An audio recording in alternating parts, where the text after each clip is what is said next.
আসসালামু আলাইকুম। যে যেখান থেকে আমার ভিডিওটা দেখছেন সবাইকে স্বর্ণাস মম চ্যানেলে আরও একবার স্বাগত জানাই। আজকে আপনাদের সাথে হাতে মাখানো লাল লাল গরু মাংসের ঝোল রান্নার রেসিপি নিয়ে এসেছি।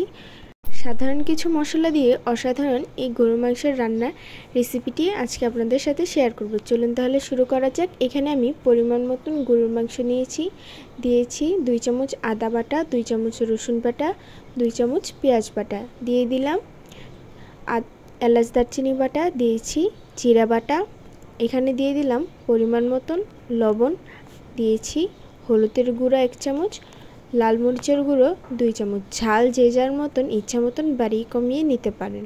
এর মধ্যে দিয়েছি 1 চামচ ধনিয়ার গুঁড়া।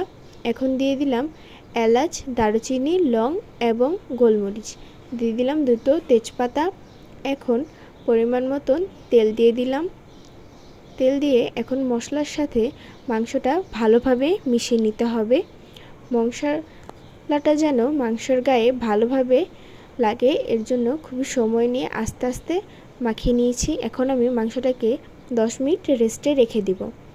অন্য একটি কড়াইতে দিয়ে দিলাম পরিমাণ মতন তেলটা আমি গরম করে নিয়েছি। এখন দিয়ে দিলাম পেঁয়াজ থেতো করে নিয়েছি আর রসুন থেতো করে নিয়েছি। পেঁয়াজ রসুন এখন আমি লাল লাল করে ভেজে নেব। পেঁয়াজ রসুন ভাজা হয়ে গেছে। এখন মাখানো গরুর মাংস আমি দিয়ে দিলাম।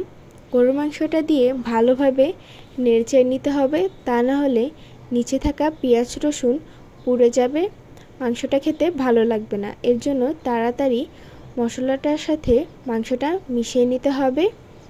আমি ভালোভাবে মাংসের সাথে মিশিয়ে নিচ্ছি। আমি ভালোভাবে মিশিয়ে নিয়েছি। এখন ঢাকনা দিয়ে ঢেকে আমি 10 মিনিট রান্না করে নিয়েছি। 10 মিনিট পরে আমি ঢাকনাটা খুলে দিয়েছি। এখন আবারও নেড়েচেড়ে আমি মাংসটা কষিয়ে নিব। মাংসটা যত ভালোভাবে কষানো হবে খেতেও তত বেশি মজা হবে। এখন আমি আবারও ঢাকনা দিয়ে ঢেকে 10 মিনিট রান্না করে নেব। 10 মিনিট পরে আমি ঢাকনাটা খুলে দিয়েছি। দেখেন আমার গরু মাংস থেকে অনেক পানি উঠেছে। এখন আমি এই পানি দিয়ে গরু মাংসটা ভালোভাবে কষিয়ে নিব। আমার আজকের ভিডিওটা যদি ভালো লাগে তাহলে চ্যানেলটি সাবস্ক্রাইব করে দিবেন এবং লাইক, শেয়ার, কমেন্ট দিয়ে পাশে থাকবেন। এরকম সহজ পদ্ধতিতে রান্না আরও দেখতে চাইলে চ্যানেলটি সাবস্ক্রাইব করে পাশে থাকা বেল আইকনটি বাজিয়ে রাখবেন, তাহলে আমরা ভিডিও ছাড়ার সাথে সাথে আপনাদের কাছে নোটিফিকেশন চলে যাবে। আমি ঢাকনা দিয়ে ঢেকে আরও 5 মিনিট রান্না করে নিয়েছি। মাংস থেকে যে পানিটা ছেড়েছে আমি সেই পানিটা একদম কমিয়ে নিব।